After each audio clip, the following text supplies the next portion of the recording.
good afternoon. Nandito tayo ngayon sa Mamauco kung saan nakasakay tayo dito sa MB Roseville. Papunta tayo ngayon ng Palanan. So, medyo hapon na. Actually, time check tayo. It's 5:23 in the afternoon. So, we were going to Palanan. Sakay po tayo dito sa malaking bangka. Sakay pa itong 4-wheel. Ito yung Fortuner. So, ayan guys. We will go to Palanan para tayo ay makipiesta sa kanila. So, later magkakaroon tayo ng tour inside sa MB Roseville. So I think isa ito sa mga malalaking bangka na bumabiyahe dito sa coastal. So let's go guys and let's enjoy our travel going to Palanan. So let's check guys kung ano yung karga ng MB Roseville. So isang Fortuner at isang makina. Then of course, ayan, may mga single motor. At sa loob, I think may mga semento, mayroong mga steel bar at may mga goods. So ayan guys, nag-start na yung engine. So ayan guys, let's enjoy our travel. Ayan. So ito yung view din ng Mamauco. So ito yung Dimapula Natural Harbor na ginagawa. Dito dumadaong yung mga bangka na malalaki. At the same time yung mga maliliit din na bangka. So ayan guys.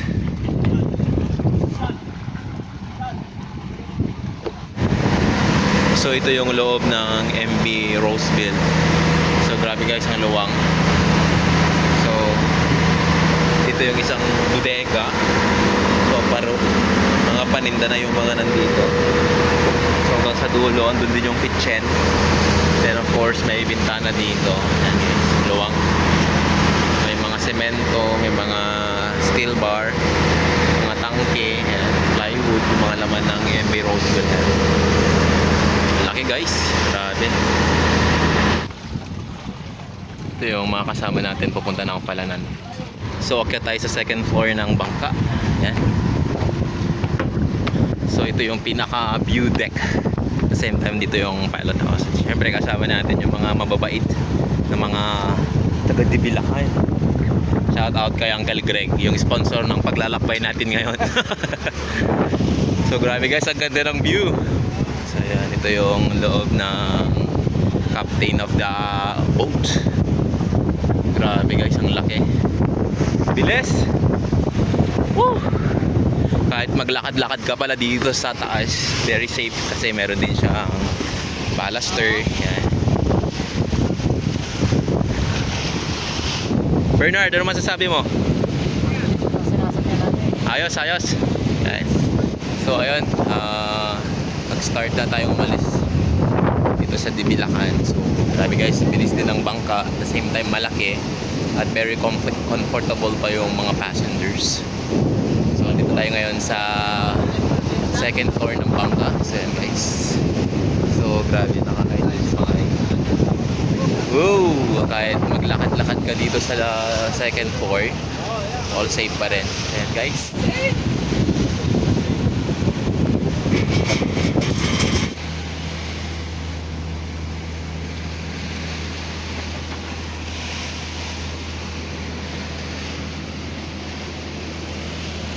So dito tayo sa loob ng pilot house.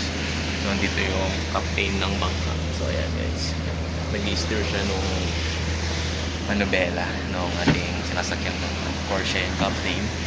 So ayan guys, very smooth yung ginagawa niyang pag-steer ng mga ng manubela kasi of course hindi ganoon pagalaw yung dagat.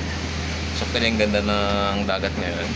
So hindi masyadong mahihilo yung mga pasahero.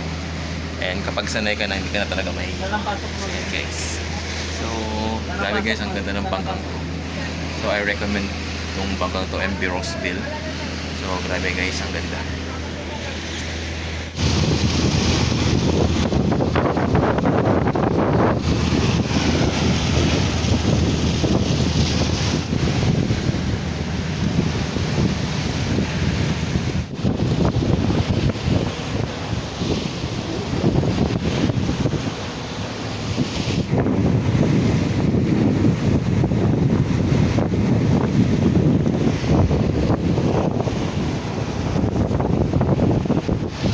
So time check 6:30 na ng gabi dito sa ating lalakbay.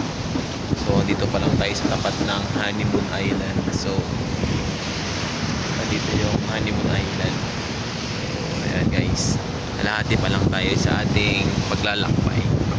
So, ayan guys. Update lang tayo. So, medyo madilim na rin yung ating kapaligiran. So, ayan guys. Medyo matataas konti yung alon ngayon. Makikita nyo yung sasakyan sa likod, medyo magalaw na rin. So yan guys, patuloy lang tayo sa paglalakbay.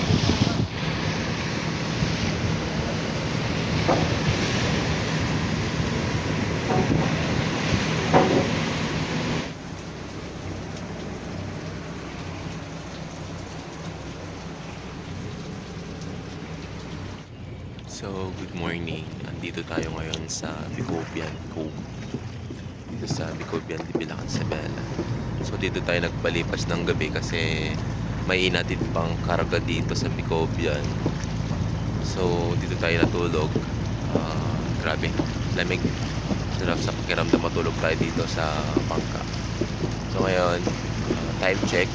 Mag 5:20 na. So magpapatuloy tayo sa pagbibiyahe papunta ng Panalan. So unexpected na magdadrop tayo dito sa Bicobian. So yun guys, papatuloy na tayo sa ating biyahe. So ayun guys, for almost 1 hour makakarating na tayo sa Palanan. So let's go guys. See.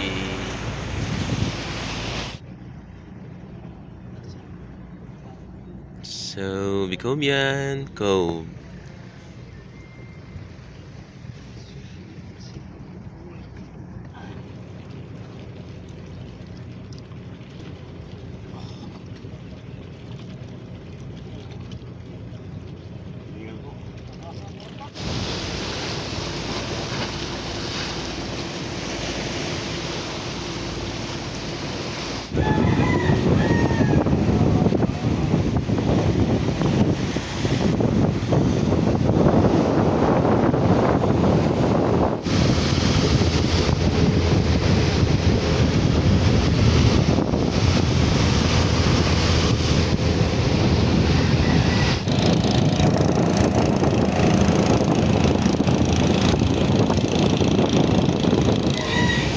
Susong Dalaga. Dito na tayo sa Kulasi, Palanan, Isabela. So papasok na tayo sa Sabang. So yan guys.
Utoy, takbo rin. Utoy, tabon. Dali. Dali, tabon. Tabon na. Tabon na, dali. Please. Tagal. Tagal itong